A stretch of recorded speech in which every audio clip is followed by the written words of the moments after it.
Hari ini, kita masuk ke akhir tahun 2025 dengan kondisi siklus market kripto yang makin menarik. Banyak sentimen berubah cepat, tapi yang menjadi sorotan, tekanan masih terasa karena sentimen market belum sepenuhnya pulih. Semua indikator siklus lagi ramai dibahas, mulai dari indeks Fear and Greed sampai Pi Cycle Top. Tapi, sekarang adalah momen penting, karena data makroekonomi dan agenda bank sentral siap bikin volatilitas makin tinggi. Yuk, kita kupas bersama kondisi market kripto hari ini, dari pola siklus, indikator utama, sampai skenario trading terupdate. Semua informasi di video ini bertujuan untuk edukasi dan riset pasar, bukan rekomendasi untuk mengambil keputusan keuangan atau trading. Pastikan tetap lakukan riset mandiri dan pahami semua risiko sebelum masuk ke market kripto. Agenda ekonomi global pekan ini benar-benar padat dan bisa jadi pemicu volatilitas market kripto. Paling dekat, ada FOMC Minutes dari Amerika yang dirilis tanggal 31 Desember dini hari. Biasanya jadi sorotan karena memberi gambaran arah kebijakan moneter The Fed ke depan. China juga akan merilis data manufaktur PMI pagi harinya. Kalau datanya lemah, bisa berefek ke risk aset, termasuk kripto. Di awal Januari nanti, Amerika, Eropa, Prancis, dan Jerman akan umumkan data inflasi dan PMI yang sering dijadikan patokan kekuatan ekonomi global.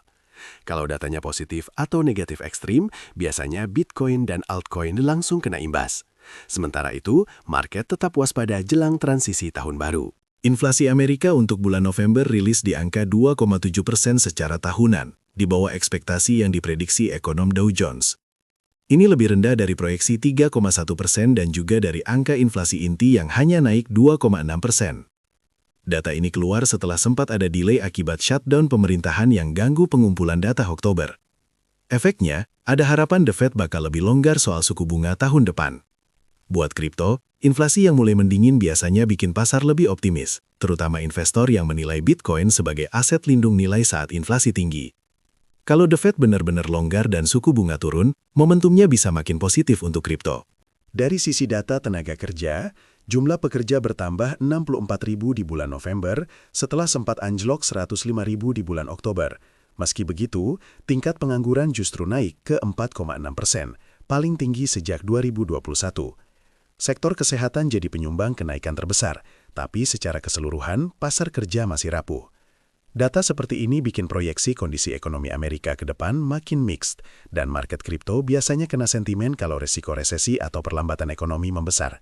Kalau angka pengangguran terus naik, The Fed bisa makin agresif turunkan suku bunga, dan biasanya itu bikin demand aset risiko, termasuk Bitcoin dan Ethereum meningkat. Tanggal 10 Desember lalu, The Fed resmi memangkas suku bunga acuan jadi 3,5 sampai 3,75%. Ini rate cut ketiga berturut-turut, dan sinyal kalau The Fed makin waspada menghadapi pelambatan ekonomi. Powell sendiri bilang siap tunggu data lanjutan sebelum keputusan berikutnya. Dampaknya, likuiditas pasar makin longgar dan biasanya mendorong naiknya spekulasi di kripto. Hubungan antara suku bunga rendah dan minat aset digital sekarang makin kuat. Kalau tren rate cut berlanjut, bullish sentimen bisa makin terasa, apalagi buat para trader yang incar potensi volatility saat momentum pasar naik. Indeks Fear and Greed hari ini masih konsisten di zona fear. Bahkan seminggu terakhir, skor bolak-balik di kisaran 27-30. Walaupun harga Bitcoin sempat naik tipis ke atas $87.000, sentimen utama pasar belum berubah. Rasa takut masih mendominasi. Tahun lalu sempat tembus greed, bahkan ke 76. Tapi dengan tekanan ekonomi dan siklus makro yang lesu, pemain pasar masih waspada. Artinya, market rentan volatilitas dan peluang perubahan sentimen bisa muncul mendadak kalau ada berita besar atau lonjakan volume. Suasana seperti ini sering jadi ajang akumulasi diam-diam bagi pelaku besar. Untuk indikator Pi Cycle Top, kondisinya masih cukup adem. Analoginya seperti lampu peringatan. Sekarang posisinya masih jauh dari area bahaya. Harga Bitcoin di sekitar $89.000, sementara MA 350x2 masih tinggi banget di $203.000. MA 110 juga masih jauh lebih rendah. Artinya, dari indikator siklus puncak ini, belum ada sinyal potensi top atau overheat. Jadi, market masih cenderung aman dari resiko reversal besar menurut Pi Cycle. Pull multiple sekarang di angka 0,92. Itu artinya kita masih di fase siklus bawah atau awal recovery. Biasanya, kalau pull multiple tembus di atas 2, indikasi fase market mulai euforia dan potensi top siklus makin dekat. Tapi sekarang, angkanya belum sampai sana. Jadi bisa dibilang, tekanan jual penambang masih rendah dan market belum masuk zona distribusi masif. Fase seperti ini sering jadi dasar pergerakan jangka panjang yang cukup sehat. Dari sekitar 30 indikator siklus market, hari ini ada 3 yang lagi menarik perhatian. Pertama, indeks Bitcoin AHR 999 masih di level 0,52, artinya harga belum premium secara historis. Kedua, MVRV Z-Score juga masih datar sekitar 1,09, jauh dari zona panas di 5. Terakhir, Bitcoin Rainbow Chart juga baru di 2, jauh dari kondisi overbought.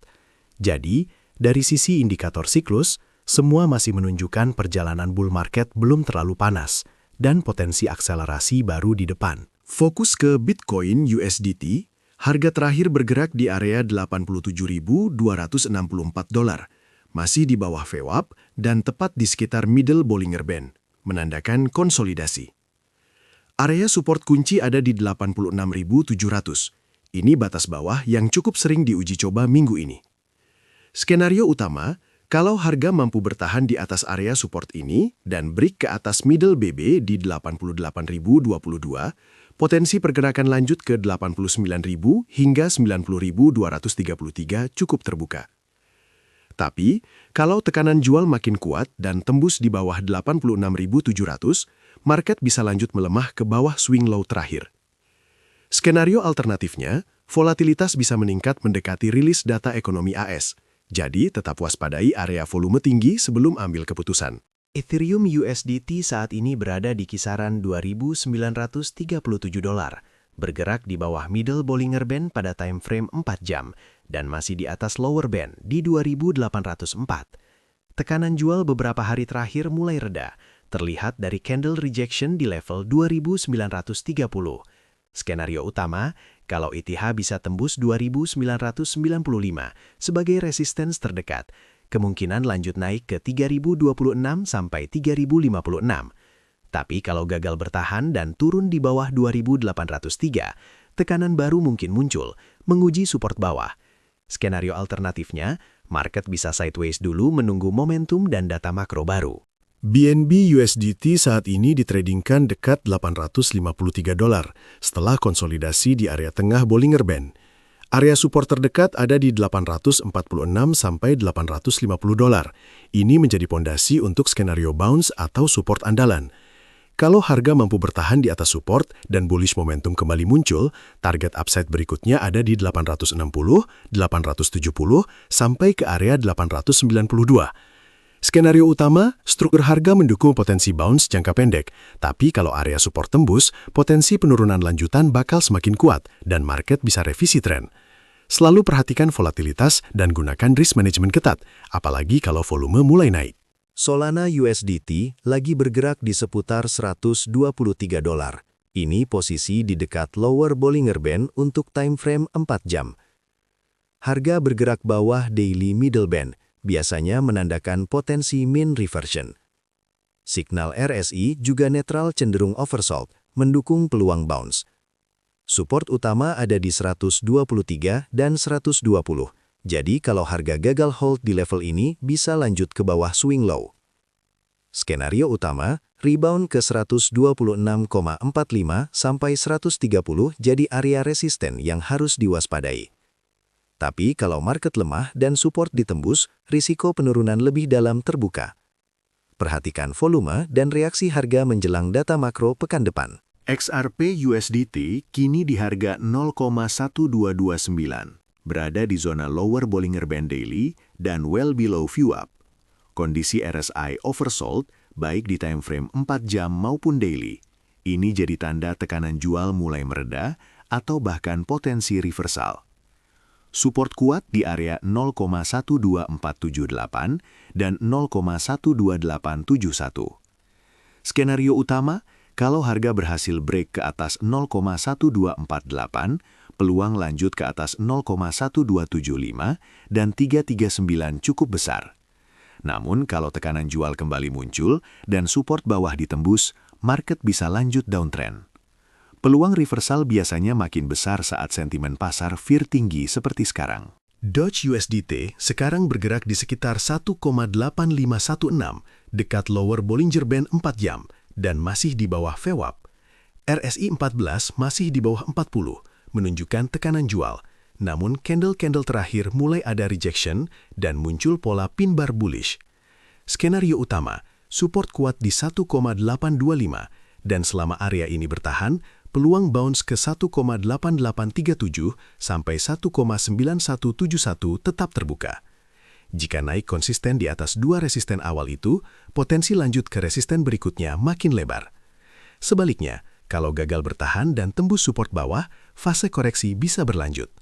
Struktur market mendukung skenario bounce moderate dengan risk-reward cukup menarik. Sekali lagi, semua pembahasan di konten ini hanya untuk tujuan edukasi.